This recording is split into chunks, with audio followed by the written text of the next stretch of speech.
Hey guys, so exciting. Ian's home. Yeah. Not so exciting. It looks like the garden season's officially over. Yeah.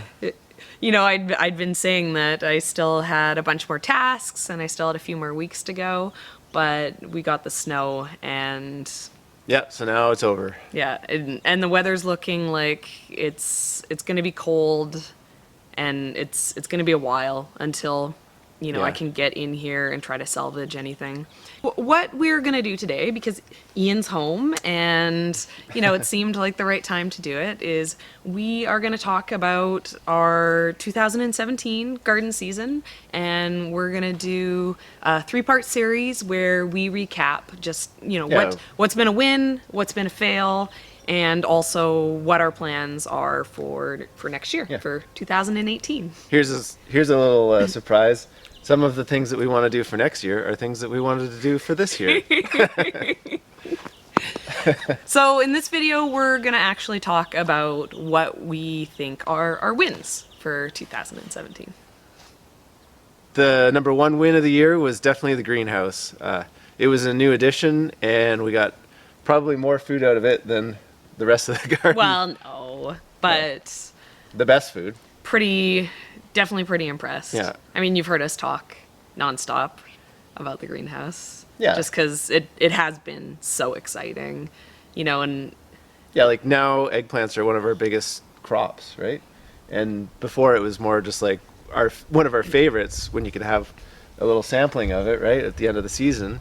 But now it was like we were just getting steady harvest all year, so. yeah, I've had a few lunches where I'm like, I'm gonna fry up a couple eggplants for lunch, like no big deal. Whereas before it'd be like, oh, hoard it, my precious. Yeah.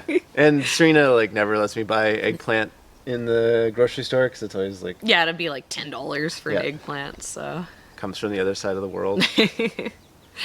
number 2, one of the things that I was super excited about and didn't really expect, and it's kind of going back even before we were making these videos, but this year our perennial berries and also our trees have kind of really Yeah, we got a lot come of- to maturity. We got a lot of fruit. Yeah, like it was hard to keep up with the raspberries. I don't even think we picked them all, and that's even with Leah being just like Oh, yeah. crazy for raspberries. She'll spend all day in the patch, but that whole raspberry patch is just, it's massive at this point. We're just fighting to keep it contained. Yeah, we couldn't even pick it all by the end. Some of the stuff actually like, Yeah, there was definitely stuff like that died on went to waste. Yeah. And our fruit trees, we actually had a couple pears, which was earlier than I expected. Like, it seemed like we still Yeah. probably needed a couple more years. So it's exciting to see, because the perennials are so low labor, so it's exciting to see that stuff really just Yeah. kind of coming in to itself. It makes me really excited for, what 10 years from now could mean with the fruit trees Oh, yeah. kind of full sized, and that there is really gonna bring in a large chunk of what our yard produces. It's gonna not be so much the garden, it's gonna be all those. The majority of what the kids eat when they're out in the yard too is like the perennial stuff, right? Yeah, like they're in the totally. strawberries and the raspberries. Yeah, Sam's And- obsessed with the strawberries. Yeah. So like those types of things where you can actually like, your kids getting food, but at the same time they're like entertained, so you can actually get stuff done. Like those Yeah. are those are like the ultimate plans. Yeah, the strawberry patch definitely helps us get things done with Sam in the yard. Yeah. Yeah. Number 3, I mean, this is still in the perennials, but, gotta give shout out to our rhubarb plant. Yeah. That thing is crazy. If you follow us on Instagram, we had a bunch of pictures of some of our harvests on there, and we think we probably got over 100 pounds off of our Just one- single plant. Yeah, like one plant. Yeah, and that plant also goes to seed every year, so it's putting a huge amount of energy into flowering, and then Yeah. every spring we have like 20 new baby rhubarb plants that we're always giving away and spreading around our yard. So Yeah, and some of them now we have planted in other areas. Yeah. And they were actually getting big enough that, like you could harvest some yeah, stuff from yeah, them, right? definitely. The babies off of this rhubarb plant are as strong as the rhubarb plant itself. So, that thing always amazes us. So it was exciting to keep on top of it, because for us it's more of an issue of if we don't harvest it, it starts to suffer. So I think we Yeah. did really good on maintaining a steady harvest off of it. We're always worried about that inside part of it, like dying out. Yeah, like they can rot into the middle of the plant if you don't keep it thinned out up and air flow in there. It can get all rotty. So we did good on that this year. Our fourth win of the year was the fall garden. We don't always get it planted in time. Last few years, we've been having young kids and stuff, and it Yeah, the really kids definitely slow us down.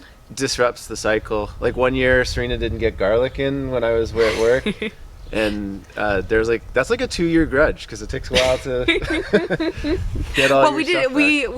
We did it because we got spring garlic, but Yeah. the spring garlic wasn't. like it wasn't as big, Yeah, but it's back to full size now. yeah, and we And got our fall. We got that in the ground. In garlic time. planted Yeah. before And then- this. Crazy. We've got a ton of kale that'll do well through the winter. Like you get a little bit out of it, but probably from this point on, if it's going to be cold from now, it's more just like letting it get ready for the spring, right? So Well, no, it does well over the winter.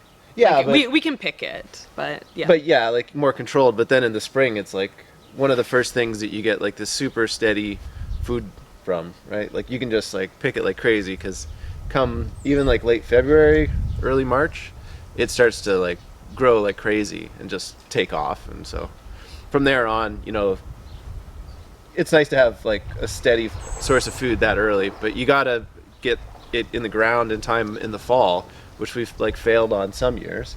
We've done well. One year we did really well with the kale in Yeah. the fall, but since then it's been like trouble, right? Because you were pregnant, and yeah, then, it's been a few babies, years. and it's like It's been a few years of yeah. not quite doing what we hoped to do. But this year we like fought through it and Yeah. found the time, made it a priority. 5, I'd say, is just how well we did on keeping on top of the garden. Like we talk about it being like an hour a day and it being, simple to get out there and do the stuff. But for us, the thing that we struggle with the most is once everything's grown, it's kind of all ready at once. And I think we did a really good job on getting the stuff out of the garden when it needed to get out. We filled both of our freezers and, we got some canning done too.